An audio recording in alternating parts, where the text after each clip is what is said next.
ZNS Total Sports is brought to you by 4th Terrace Diagnostic Center.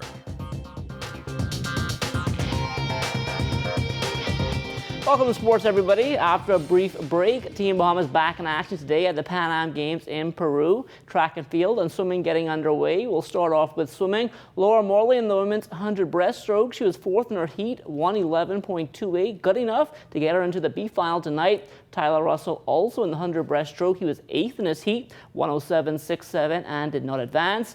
Now down the road at the track stadium, Ken Mullings in the decathlon. He ran the 100 meters in 11:09, good enough for 841 points. In the long jump, Mullings a season best 23.2 for 830 points. His best effort in the shot put 42.2 for 659 points, and Mullings clearing 6.8 in the high jump for 831 points. He's currently sixth after 4 events with 3,161 points. They close out day one with the 400 meters. As for Brianne Bethel, she was in the semifinals of the women's 100 meters, sixth in her heat, 11.76, and did not advance. Warren Fraser also sixth in his semifinal heat of the men's century, 10.62, and did not move on. Katrina Seymour, she was in the semifinals of the women's 400 hurdles, seventh in her heat, 1:71, and did not move on. Two Bahamians in the men's 400 hurdles semifinals, Andre Colebrook, seventh in his heat, 51.76, and did not advance. Much better news for Jeffrey Gibson, third in his heat in 50.09, and he will have a lane in the final on Thursday. Team Bahamas closing out competition yesterday. The World Beach Soccer qualifiers in El Salvador. The men playing for 5th and 6th place against Trinidad and Tobago. This was a very competitive matchup with the Bahamas winning in a thriller 8-7. Kyle Williams finding the back of the net on 2 separate occasions, including the game winner. Other goal scorers were Jaime Thompson, Michael Butler, Leslie St. Fleur, Gavin Christie, Dwayne Forbes, and Timothy Munnings. St. Fleur, the top goal scorer for the Bahamas in the tournament, and third overall with 5. Butler, Munnings, Williams, and Christie had 3 goals apiece. On to the ladies now. The Bahamas closing out pool play against the United States. The 2-4-2 only able to find the back of the net once, thanks to Karen Wirt. Team USA wins this one by a final of 7-1. Wirt, Keisha McCartney, and Shigera Edgecombe scored 2 goals apiece in the tournament. The CONCACAF Under-15 Boys Championship kicking off yesterday in Bradenton, Florida. The Bahamas playing out of Group E in Division 2. They lost their opener to the Cayman Islands 1-0. The 2-4-2 back on the pitch again today didn't get any easier. They lost 5-1 to Guyana. The Bahamas will close out pool play against Nicaragua. Youth Empowerment through Soccer International had 3 of its players compete in the world-renowned Gothia Cup held in Gothenburg, Sweden. Oliver Maratagi, Larry Noel, and Bahamas Under-17 member Elijah Mitchell traveling along with coach Alex Thompson joined Southampton Town United from Long Island, New York for the competition. Now the Gothia Cup, also known as the Youth World Cup, is the biggest youth soccer tournament in the world. It's featured some of the famous soccer players, Zlatan Ibrahimovic, Andrea Pirlo, and Xabi Alonso. Now this year's tournament featuring some 59 countries. It was the first time homegrown Bahamian talent competed in this competition. The boys played in the under-17 bracket, competing alongside 174 teams. They finished the group stage with 3 wins and no losses. The trio, all starters. Larry, as a striker, had a goal and an assist. Oliver, in center attacking midfield, had 2 assists, while Elijah was extremely consistent and solid in the back line as a right wing. The team had a bye in the round of 64, eventually knocked out in the round of 32 by the Malaysian side KL Youth Soccer. Coach Thompson called it an overall rich experience as the boys proved that the talent here in the Bahamas is capable of performing at a higher level when given the opportunity. Team Bahamas in the Dominican Republic of the ITF COTECC Under-12 Tennis Championships. The boys taking on Puerto Rico yesterday.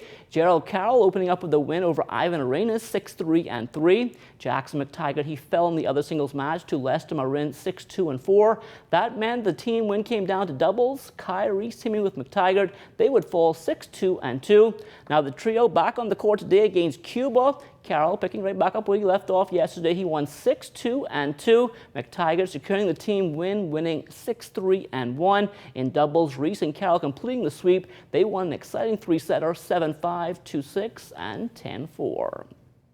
As for our girls, they got going today against the host country. Home court advantage didn't mean anything for the Dominicans. Sophia Ferguson opening with a 6-2, 6-2 victory. Brianne Ferguson following that up with a 6-2, 6-3 win, while Sophia and Jaleesa Clark, they teamed in doubles, winning 6-1 and 1.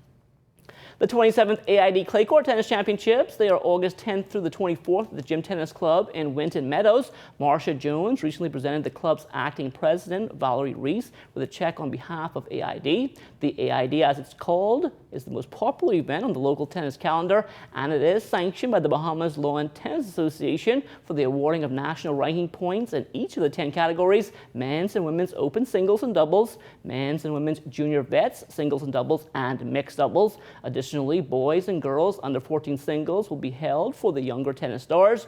Participants can participate in a maximum of 3 events. Entrance fee, $15 for singles, $10 for doubles. The deadline for submission is tomorrow. The Bahamas Basketball Federation's Summer of Thunder Series rolling along at the Kendall Isaacs Gym. After losing their opener to the Commonwealth Bank Giants on Sunday, the McNeese State Cowboys taking their frustrations out on raw talent elite. McNeese State putting on an aerial show with one dunk after another. The locals threw down a dunk or two of their own as well, but it would be the Cowboys winning big, 98-78. I like our group a lot. I think that we'll make a huge jump in our program.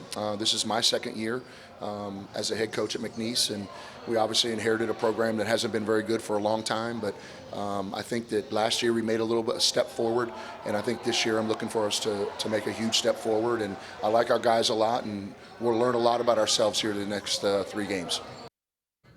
The Temple Owls got a scare from the Giants in their opener on Saturday before holding on for a 2-point victory. Yesterday, they had a much easier time winning big over IBA Elite, 94-67. We have 6 days here to play 3 games, try to get a lot of work in for a young team and try to build some chemistry and take that back to our country and play in the NCAAs. It's definitely been a growing experience for the guys. They come out there, they play extremely hard. And it's something that they can definitely benefit from. There's high caliber Division I schools that come down each and every year. We have a new coach in Aaron McKee, who was an associate head coach last year. His first year coaching as the head coach. First game was the last game as the head coach, so a really great start for him. But it gives him a chance to build that chemistry and it's put his style of play and his stamp on this program early on before other teams can compete. A special guest in town for the Summer of Thunder, former NBA player turned coach John Lucas taking in some of the action. Lucas is now the player development coach for the Houston Rockets. We feel a lot of support from the Bahamian community, so we really like to come over. I know James comes over a lot, so Eric Gordon's from here. What do you guys think about next season?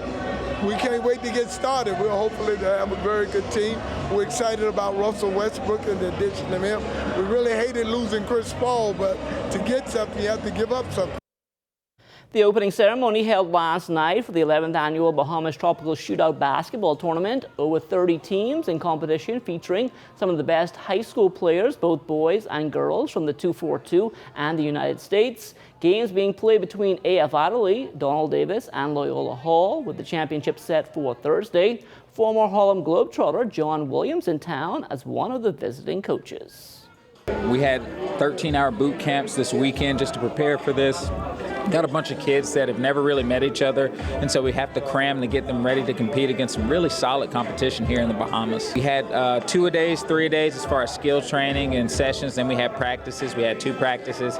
Then we had life skills sessions where we talk about leadership, growth and development beyond the game of basketball, which helps them transition from sports into the real world. Those kids are handpicked. They've done their due diligence, and so they're a good, solid group of kids. And so they know how to play and they know how to adapt to new situations, and hopefully these groups will come out and compete and adapt to the situation that they're in at hand. Last year, my boys team went 2-2. The Bahamas boys are very good, recognizable. They got great size, great skill, can shoot the ball, and some of them can score at all 3 levels. I mean, a couple of years ago, DeAndre Ayton played against our groups, and so you just have a plethora of talent here in the Bahamas that you have to see. Bahamian pro basketball player Tavario Miller signing with Atletica of Uruguay. He played last season at Baskonia in the Spanish Silver League. In 33 games, he averaged 11.5 points, 8.4 rebounds, 1 assist, and 1.2 steals per game. Miller has previously played professionally in both Mexico and Norway. A bit of history made at the ASA Classic International Archery Tournament in Metropolis, Illinois. Antonio Abraham became the first Bahamian ever to have a podium finish at a 3D archery event. Abraham competed in the known 40 division, which signifies a maximum shooting distance of 40 yards on a 20-target course. Teams of 5 archers were randomly grouped, assigned to a range of 20 foam 3D animal targets in the forest of Mermaid Lake. Each member was required to shoot 1 arrow per target, with the highest possible score of 12 and a lowest possible score of 5, but 0 points for a missed target. Now, even with equipment issues, Abraham and his team able to pull through with the win. Abraham also used the event to promote the Bahamas Shootout in Freeport, Grand Bahama, October 31st through November 3rd, which is sponsored by the Ministry of Tourism. And that will do it for sports. The Bahamas Tonight comes back after the break. ZNS Total Sports is brought to you by 4th Terrace Diagnostic Center.